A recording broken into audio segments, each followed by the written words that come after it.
Bonjour, alors aujourd'hui on va voir un petit peu un petit problème. Donc ici moi j'ai des cartes, d'accord?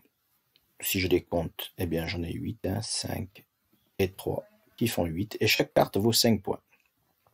Donc la question qu'on peut se poser, c'est combien est-ce que j'ai de points en tout? Donc on va compter donc les cartes, 5 plus 5 plus 5 plus 5 plus 5 plus 5 plus 5 plus 5.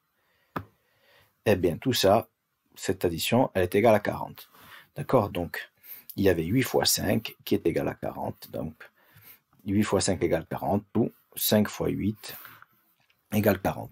On peut se rappeler des problèmes que nous faisions en classe quand on nous demandait de construire des tours avec, par exemple, si j'ai 40 cubes, eh bien, si j'ai 40 cubes, j'aurais pu faire 5 tours de 8 cubes ou 8 tours de 5 cubes. Il y avait d'autres solutions. Ou si, le problème de monnaie que nous avons fait aussi, si j'ai 8 billets de 5 euros, eh bien, j'ai 40 euros. D'accord? Très bien. Alors, on continue. Donc maintenant, j'ai de nouveau des cartes qui valent 5 points, mais je n'ai plus que 4 cartes. Alors, à ton avis, cette fois, combien est-ce que j'ai de points? Donc, on fait la même chose. 5 plus 5 plus 5 plus 5, 5 plus 5, 10, plus 5, 15, plus 5, 20, pardon. Donc, on a fait une addition, d'accord? Et on trouve le résultat. Mais on peut dire aussi que 4 fois 5 est égal à 20.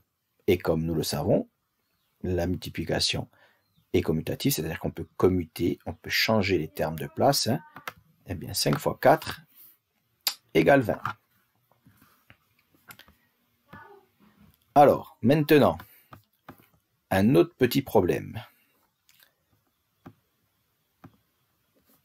Ici, en le temps que ça s'ouvre, voilà, ici. Combien de fois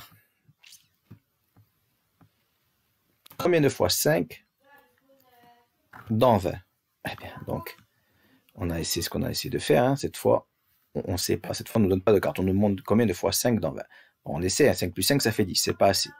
On rajoute une troisième fois 5. 5 plus 5. Plus 5, ça fait 15. C'est toujours pas assez. Donc, on rajoute une quatrième fois 5. 5 plus 5 plus 5, ça fait 20. Donc, on est bon. Donc, 4 fois 5, ça fait 20. Ou 5 fois 4, ça fait 20. C'est ce que nous avions vu précédemment. Maintenant, si on nous demande combien de fois 5 dans 20, donc si on a un exercice où on nous demande de compléter ces égalités, on peut les compléter. Ici, il suffit de noter 4. 4 fois 5, c'est égal à 20. Ou bien 5 fois 4 égale 20. D'accord? Maintenant, dans 13, combien de fois 5 dans 13? Eh bien, on peut essayer. 5 plus 5, ça fait 10, c'est pas assez. Donc, on rajoute une troisième fois 5.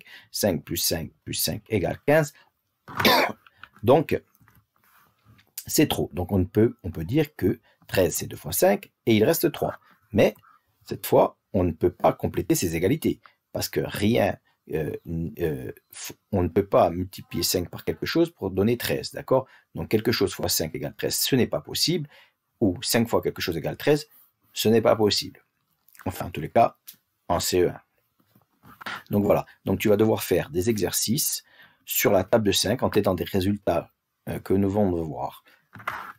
Allez, bon travail.